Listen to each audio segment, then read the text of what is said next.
New Orleans police now say the suspect opened fire at officers just moments after he plowed his truck into a busy crowd on Bourbon Street. The suspect is now dead after that gunfight, but it's still unclear if the individual was killed by police or took their own life. Let's bring in Paul Morrow, Fox News contributor and retired NYPD inspector. Paul, thank you for joining us. I want to get your take on this. It comes as we're just getting small bits by bits. We're hoping to get more from the FBI and, of course, a press conference coming, Paul. But the local New Orleans police media is reporting that the city council president, Helena Moreno, says that this attacker was, quote, not a local and was dressed in full military gear. What's your reaction? So as you guys mentioned earlier, this is very reminiscent of the terrorist attack that occurred on the West Side Highway, executed by a guy named Saifullah Saipov. I was actually on scene for that, and it has a lot of that footprint. A vehicle attack on a holiday, in Saipov's case here in New York, it was Halloween. He couldn't gain access to the Halloween parade because of prophylactic measures that the NYPD had taken by parking trucks and other things to secure the event. And so he went along the West Side Highway, called an audible, and did what he did. This is very reminiscent of that, and that is, believe me, the kind of thing that's on the mind of investigators here. The FBI, as we know, has the lead. Yep. What they're going to be looking for this to be a terrorist event, and that's still a little vague, is for a connection to a foreign power.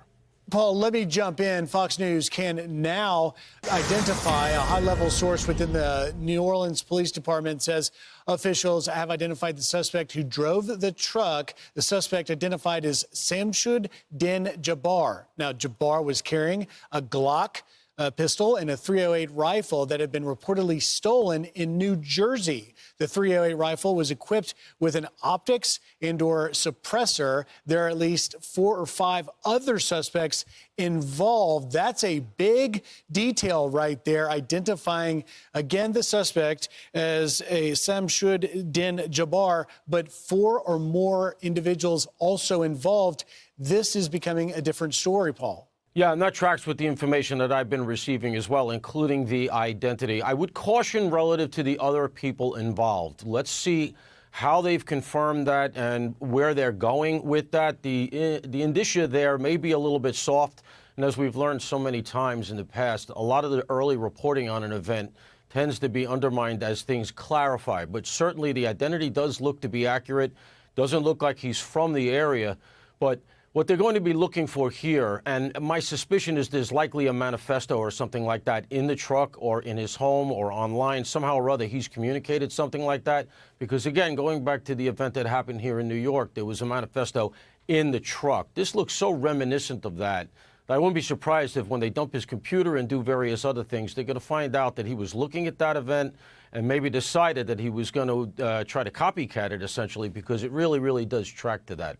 And Paul, now learning that this individual did not act alone, and the earliest press conference we got with the FBI special agent telling us that improvised explosive devices may have been involved, this coordination would suggest perhaps that there could be an existing threat to the public and that the clock is really ticking right now for them to find out everything they can about this to keep the public safe. Yeah, my understanding is that there were 2 IEDs recovered at 2 different locations. They were pipe bombs with nails, and they were placed in disparate locations, not at the location that the suspect did the event. And so that does argue that maybe there are other people involved, because that is a lot of planning and coordination for him to go plant those and then come to the location that, that he actually did the attack. But we'll have to see. Look, they are, I am sure, going at all of this very, very hard. You're going to have a lot of resources poured into this. A lot of people got woken up early after, New Year's Eve, and they're out there working right now. Not just New Orleans PD. You'll have Louisiana State Police. But in terms of the terrorism connection, for the FBI, I don't understand that statement that the FBI agent made early on, where she said unequivocally, this is not a terrorism attack. You have to admit to the possibility here that it's a possibility. And I think that it's starting to clarify in that direction. The FBI, though, again, for them to bring federal terrorism charges, they're going to need some sort of a connect to a foreign terrorist organization, ISIS, Al-Qaeda, or a foreign government. And that's what they're going to be looking for. Otherwise, just to posit this, Louisiana has a terrorism statute, and sometimes the state statutes are better. We use them here in New York. We see recently Alvin Bragg charge it in the case of the CEO murder of United Healthcare CEO Thompson. So, you know, these things are fluid right now, but it looks like the FBI has the ticket, and I would guess that they have some indicia here from inside the truck or this guy's background that he had a terrorist intent, and it looks like that's the way this is going. And as we learn more about the motive, hopefully the officials will be able to tell us. But I think if you put into full context, Paul, it has been a number of years since we had a high-level coordinated terror attack in the U.S. And so we're waking up not only to a tragedy in New Orleans, but what may be a concern of a style of attack that we haven't seen in some time, now learning that this individual, identified as Shamsuddin Jabbar, that was, according to the city council president, dressed in full military garb, armed with a pistol and rifle, and now working with multiple possible accomplices whose whereabouts and identities are yet unknown. Are we at a moment, is this an inflection moment that we have sort of a threat that we've seen in the past now showing up today? You know, we used to have a saying in NYPD intelligence that the further we got away from 9/11, the closer we got to 9/10.